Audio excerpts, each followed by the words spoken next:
the 2024 MLB draft is over. Not really, but the first round is. A lot of lives changed tonight, including the life of Jordan Shusterman, #1 draft dork. Yes. I was here. I saw the first round of the draft. The second round is still ongoing behind us. We wanted to recap kind of the most memorable and notable things that happened during round #1. Let's start at the top. Travis Bazzana, the Australian wonderkind, the wonder from down under, as they call him. Killed it. My top player in this draft. It was so cool to see Cleveland say, yeah, he's the top player in this draft. I know it's a discussion, maybe they'll go under slot, maybe they'll take a different player. They went for Travis, and I'm so excited to see what happens with his career. It's been an unbelievable rise for him.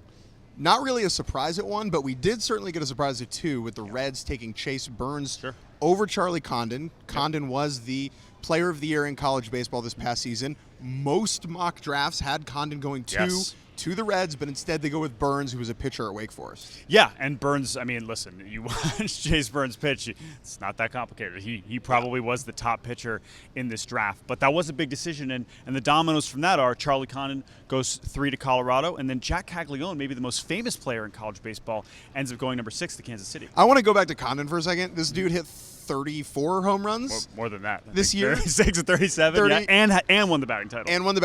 And is now going to go get to hit in Coors Field. Like, we're relatively low on Condon, but I would say that that's a good marriage. Good place to keep putting up ridiculous numbers. And the next thing, once you get past kind of those top handful of picks, it's the Nationals at 10. I think were really interesting. Just a couple days ago, they made a trade with Kansas City. They traded reliever Hunter Harvey to Kansas City and got a competitive balance pick back, pick 39. So suddenly, a day before the draft, they have an extra pick on night 1, so we were really curious what they were going to do, and I'm fascinated with what they did. They took Seaver King at #10, an infielder or outfielder at Wake Forest, one of the most athletic players in the draft, and then we wait till 39, they take a catcher, Caleb Lomavita. Both of these guys, extremely athletic, really fun hitters to watch, but very aggressive swingers. And the Nationals, we're going to see their track record of developing hitters. We'll see. But if they can dial those approaches in, those are very exciting players. What is it really interesting about it? It's a new scouting group for the Nats. Like, the people making these picks, these decisions, totally different for this season. And we saw a very unique strategy from them.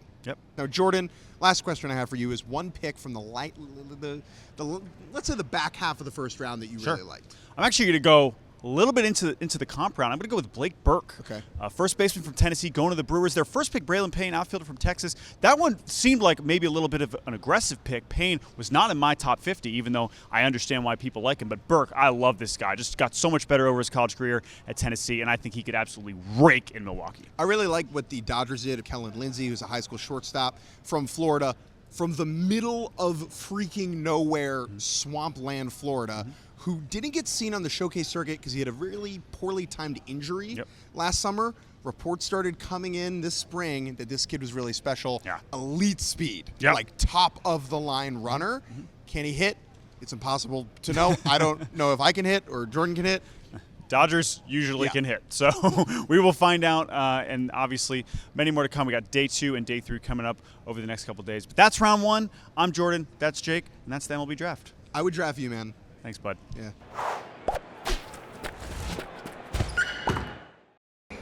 All right, we are here with 7th overall pick, J.J. Weatherholt, drafted by the St. Louis Cardinals. I want you to just walk me through the moment of getting the phone call and hearing your name get called. Yeah, I mean, it was surreal. So I got the phone call, found out I was going to be a Cardinal, and I was just really excited. There was honestly about like a 3-minute transition where everybody knew that I was going to be the next pick until the cameras came, but they didn't announce it yet. So I was just sitting there like, all right, let's get it going. Did you have your phone on sound? Or do you just have it on the table open? I had it open and saw the call, so it was vibrating and picked it up and found out the news. That's great. That's great. So I do want to ask you about your shoes. You know, we are here in Texas. Yes. You are from Pennsylvania, but you have leaned into the theme. Correct. Why? My mom was honestly a country girl growing up, so when I was younger, I really liked horses, and we would do farm shows kind of like at the house. But we were in the city, so I kind of got more suburban as the years went on. Came back here, and I was like, that's got to be the country gene that's from my mom coming out. But saw the way people dress in Texas, I really liked it. Tell me about what are these made of? I believe there's python snakeskin boots. Wow. So it's a good look, and I got an ostrich leather belt on, so we're Ostrich. going full Texas. Yeah. Oh boy, full Texas. Look at that. My last question is what are you excited about now as you look forward to your pro career? I mean, I'm obviously really excited about being with a historic program and team that's just won so many games. But at the end of the day, I'm excited to get better. You know, there's Yeah. a long road of me getting to the player that I want to be. It's going to take a lot of hard work and dedication, but I believe I'm in the right spot. Right, big day, but not the end of the road. Correct. This is just the beginning. Thank you so much, JJ. Congratulations. Don't spend it all in one place. Thank you. All right, we're here with Christian Moore, 8th overall pick. Christian, congratulations, first of all. So, not a lot of ball players come from Brooklyn, New York. When you think back to where your career started and you look around here and where it's going, what images kind of pop into your head? I don't know. It's a lot. It's crazy, man. I never thought I'd be here. Never thought, I'd be able to compete at such a high level. And, I just thank God that I'm allowed to be here and be in this situation and be at the draft. And, it's just it's all just like kind of like a whirlwind right now. Yeah. And I'm just I don't know if it hit me yet or hasn't soaked in yet, but it's just a bunch of excitement, man. And like I said, just ready to get to work. You're going to wake up tomorrow and be like, what? Like I'm an angel. When did it click for you that you were this good? Kind of at what point in your developmental journey? Right. I think when I got to college, when I started really just playing baseball, growing up, played 3 sports. So when I really got to focus on baseball year round, that's when I knew I was guard. I could probably do something in this game. I always knew I was good. Yeah. But I never really knew how good I could be. And like I said, when I got to college, it kind of just everything just clicked. Right, because when you're in the SEC, I mean, you're competing against the best, right. the best, Yeah. and the best of the best. Where does your confidence come from? I was in Omaha. Right. I watched you play. It's unshakable. Right. Where does that come from? Is it your family? Is it where you're from? No, yeah, definitely just where I'm from. New York City kid. I'm flashy. I'm exciting. I'm loud. That's just my game. I can't really help it. But definitely, the confidence, like I said, coming from my parents, coming from Brooklyn, New York, just a whole lot of swagger. Like I said, I got a lot of confidence out there. That's kind of my safe place, kind of where my heart is, What does Tony Vitello mean to you? I mean, you guys, just 3 unbelievable years for you at Tennessee. And literally, to see your college coach on TV in the fur coat. Crazy, right? It was one of a kind, right? He's insane, man. He's the best dude ever, man. And like I said, I'm so happy that we got to share that moment together, and we got to work so hard together and win a national championship, because moments like that you'll never get back. And for him to be here with me, I know he's kind of on the big screen and being cool because he is, but just for him being here, I know he was working real hard for me, and like I said, I'm so blessed that guy's in my corner. Coach Elander, same thing. I'm so blessed those guys are in my corner. How did you grow as a person and a player in college? Really, man, like you said, you're living on your own. It's college. It's you got to cook? Yeah, you got to cook. You're playing against the best competition in the SEC. So you just grow up fast and you learn. You got to learn, man. And I think that's what separates, college players. It's when you learn from your mistakes, you have to switch them. You have to change them immediately. Yeah. It's college, the SEC. Less room for error. Right. And like I said, definitely, that was one thing that coming into college and having 3 years there is something I learned. Like, you got to learn from your mistakes. Yeah.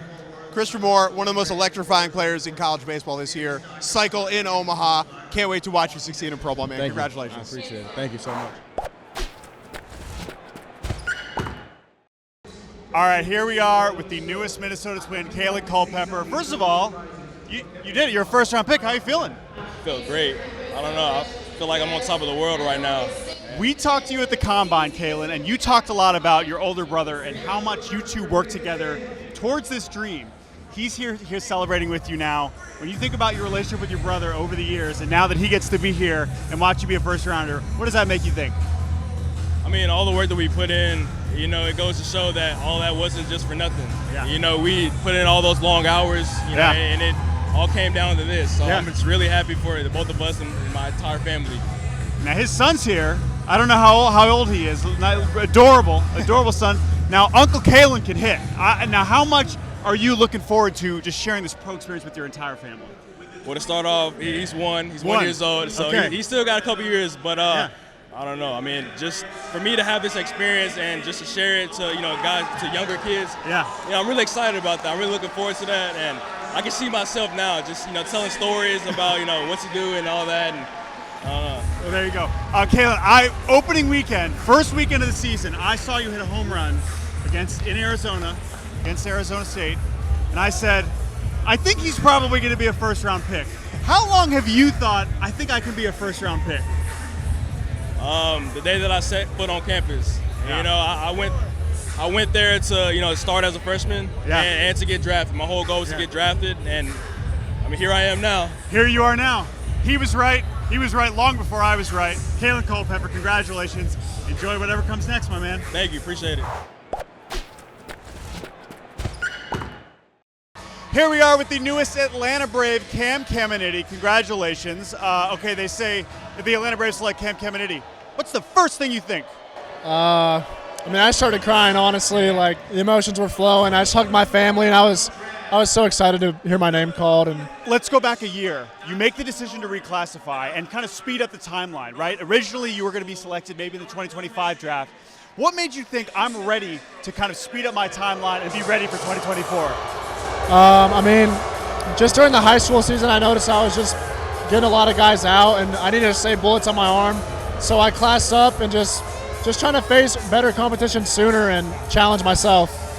When you think about other left-handed pitchers, the Braves have a couple pretty good ones in Chris Sale and Max Fried. I'm sure you've already been asked about that.